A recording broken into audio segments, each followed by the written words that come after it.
ประมาณนี้เนาะใช่ป่ะตอนน้อยในมาอยู่นี่แล้วสบายใจ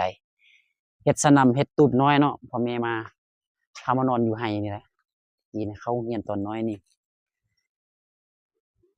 ไปโรงเรียนมาในย่างแรงมา3-4 โมงแล้วโรงเรียนมานอนไห้นะพ่อแม่เนาะเฮ็ดให้เข้าให้ซาลีให้ทั่วดำตะกี้มันมีฮอดมะงาได้ตะกี้นะเดี๋ยวนี้เขาเริ่มบ่ใส่แล้วใส่มันบ่งามเนาะงา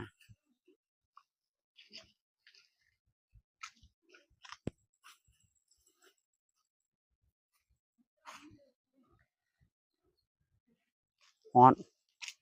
ฮอดลายมันนี่ประมาณนี้เนาะ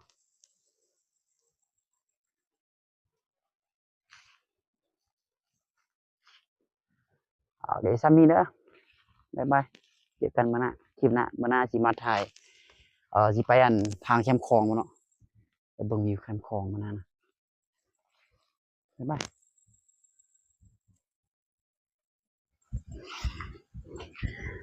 อ๋อแดด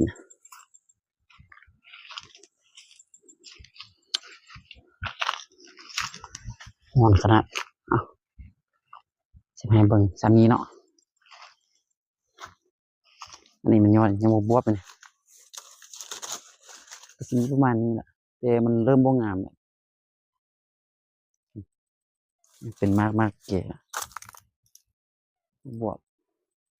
แม่ปลูกไว้เนาะ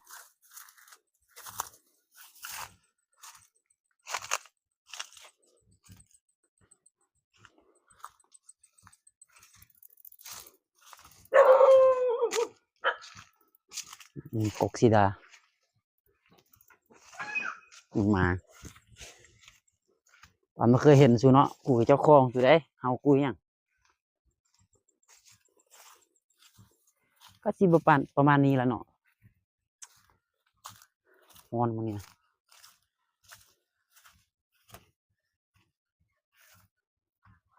มา3 แองเฮาอย่างเดียว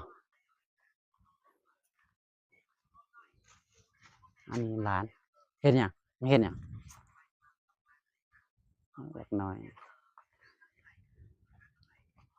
ก็เป็นnhómนั่นต้นกระถาง